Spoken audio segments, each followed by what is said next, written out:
This is the Jackson Kayak's Antix 3. Now, just for you guys to know, I have paddled all three versions. I paddled the Antix 1 on several different runs, you know, from creeking to playboating and all that. And then I also paddled the Antix 2. I guess it's 2.0 now. And every one of them, I really enjoyed them in their own way. They're all very different, by the way, from Antix 1 all the way now to the Antix 3. What I'm gonna do for y'all in this video is I'm just gonna kind of like go over some specs and my overall kind of opinion of the design here. I will have a full-on on-water review. Paddled this thing actually several times now, and you know, spoiler alert, I have enjoyed it. So yeah, you know what? Let's get into the walkthrough now. So this comes in three sizes. There's a small, medium, large, and I have currently the medium right here. And the specs on this thing is 8 foot as far as overall length on it, and it is 26.5 inches wide in its widest point. And the volume on it there, now this is all off of Jackson's website, is listed at 67 gallons of volume on the overall volume, and the weight range is between 130 and 200 pounds, currently at 185, and it handles my weight very well. And I think that's because of the width right here and all that, but I'll get into that more in the on-water review. The overall weight of this thing, it is a very light kayak. It's 40 pounds, so 40 pounds on its carry weight, and it looks like at the time of this video, they have it available in 4 colors. This is the lime, just their, I think they've got one solid color. I think they dropped the red, and then 3 other multicolors, and all the multicolors look good. You know what? I'm a solid color guy. I'm not a big fan of multicolors, but you know, I think the Jackson multicolors look pretty good. The rocker on this thing, so I measured the stern rocker, so from right at the parting line down, looks to be a little over 8.5 inches in the tail, and the bow rocker from this parting line right here looks to be right around about 14 inches on the bow rocker, so it's definitely a higher rocker kick than what the Antix 2 was. Okay, so there's a quick rundown of the color options and the specs. Let me go ahead and start with the walkthrough. You know what? I'll start back here at the stern and just work my way forward, kind of break down all the features that I see on this thing. Okay, so you can see right here the big M on there. I'm guessing the small will have an S and the large will have an L on it for small, medium, large there.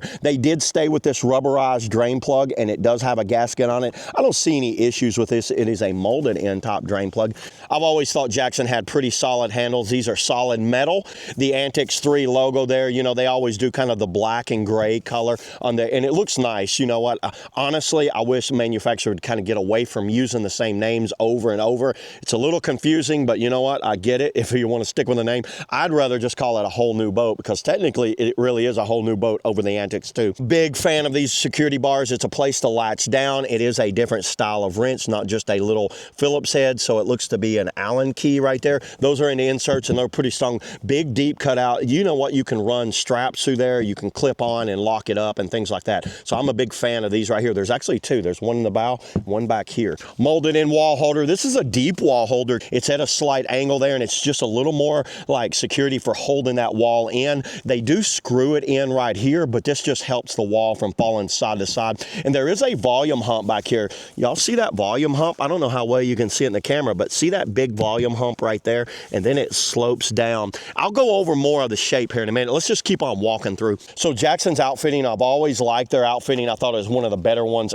in market today. You can see how their back band is. They've got it riveted down to the seat right here, so it keeps it from moving up. It's a big wide back band, and it's comfortable. Look how wide it is there, and look at the distance there. Seat feels pretty good. I mean, you can pad up under here if you want. I like the fact that they left that right there, so you could pad up under there if you want to put a block of foam and lift that up. Seat pad's kind of thick. It's probably about that thick in the middle. You can remove this by popping all of these out, so it is a removable, and you can get down a little lower in it, and it feels pretty good. I've actually paddled these boats without the seat pad just to kind of experiment, and you know what? I like the seat pad in there. I don't see any issues with that at all. So the hip pads basically just wrap through this hole right here, wrap around the back of the seat, hold in place. I like a high setting hip pad. You can move this and bring it down low if you want to. You add the shims in the back. Seat is adjustable. You just take this knob off right here. Very simple to move. It moves along these little brackets brackets back here in the back. That's actually where I store my sponge, by the way.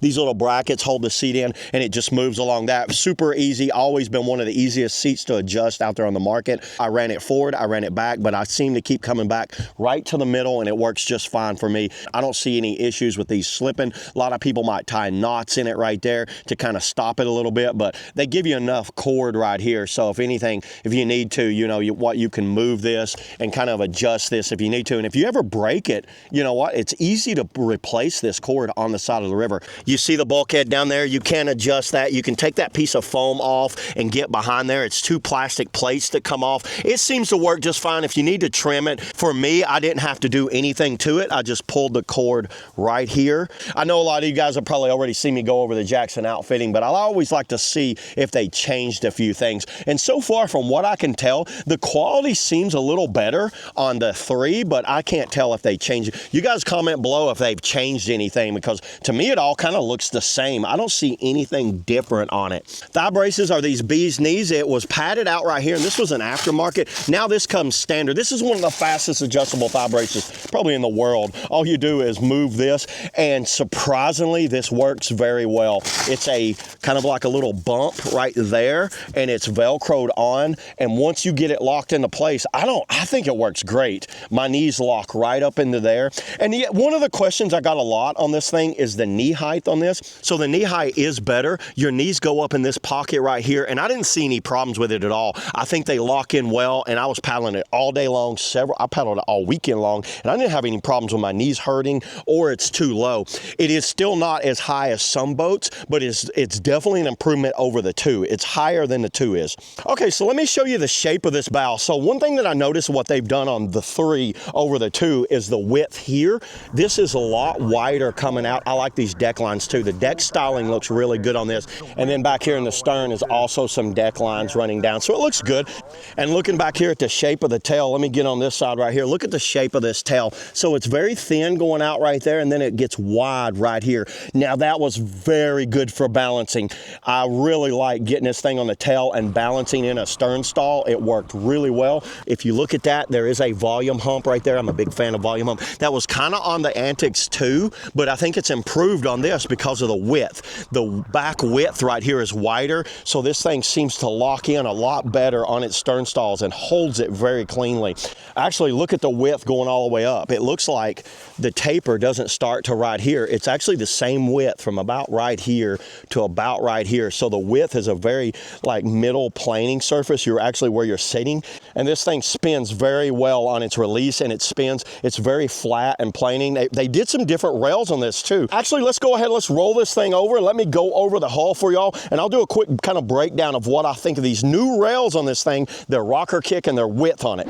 Okay, so now that we've got it rolled over, let me get my little level right here, and let's see how flat this thing is. So just looking at it, you're like, oh wow, look how flat it is. The actual planing surface is very wide on this. The drop doesn't happen. I'm guessing that's probably about the widest point right in there somewhere, which is close to where kind of like your hip is, and you see the drop is very subtle right here, and then look at that drop right there into that deep rail into another sharp drop, and these are very sharp rails, but surprisingly, as sharp as these rails were, they did not hang up. I thought this is one of the better rails on a kayak out there today. I really like this dual step chine. I think this was very similar to their Rockstar series. Rockstar series had something like this going on, but it works. This seems to be more aggressive. Look how sharp it is, and it runs all the way. It fades out right there, and then this one goes in maybe about 6-7 inches back, and then it kind of runs together, and they run all the way down. That one fades out, and that one keeps going.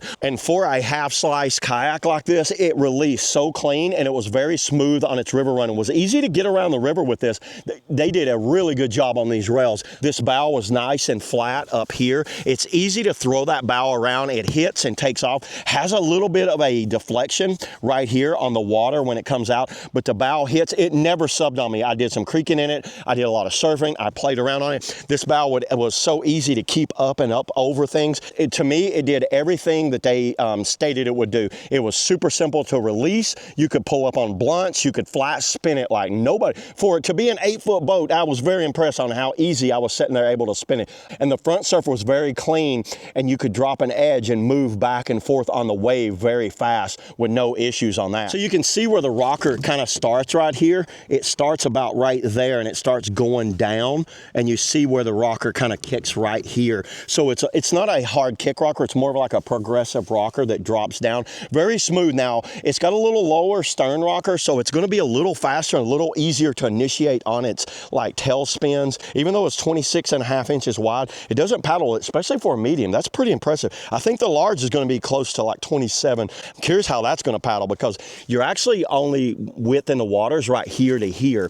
So even though you're wide here to here, you're not getting a lot in the water. You're getting that much in the water, and the rest is floating out. I thought it was easy to roll off of that side rail right there. It didn't hang up. It wasn't, even though this rail's very sharp, it was crazy that I didn't feel it grabbing or kind of pushing me around or anything. So yeah, there's the haul. Let me give you one more kind of quick look at the haul on how that thing runs down through there. Y'all see that? And then pew, right there. Let's roll it back over. Y'all leave in the comments below if you paddled this thing, what you think about it and what you liked or didn't like about it, because I know there's several people out there with these already. I've been seeing them out on the water. I will have a full on-water review coming soon, and maybe some comparison. If you got something you want me to compare it to, leave in the comments below, and I'll do my best to try to round these boats up, because you know what? It's not the easiest to find all these kayaks to kind of do a comparison on, but I'll do it as I can get them. And I will leave links below on some of the gear that I use and where you can pick up, you know, an Antix 3 if you're interested in them. So yeah, there it is, everybody. That's all I got today on, you know what, the Antix 3.0. See y'all on the river.